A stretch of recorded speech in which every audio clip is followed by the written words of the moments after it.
Esse aí tocando banjo, Daniel de Oliveira, nome de batismo.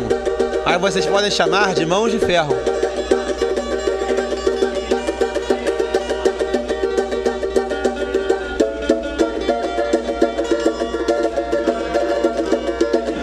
Filho, haja corda, filho. Bota arame. Pega essa palhetada aí, pô. Vai lá, mostra um pouquinho do que tu aprendeu lá em Vaz.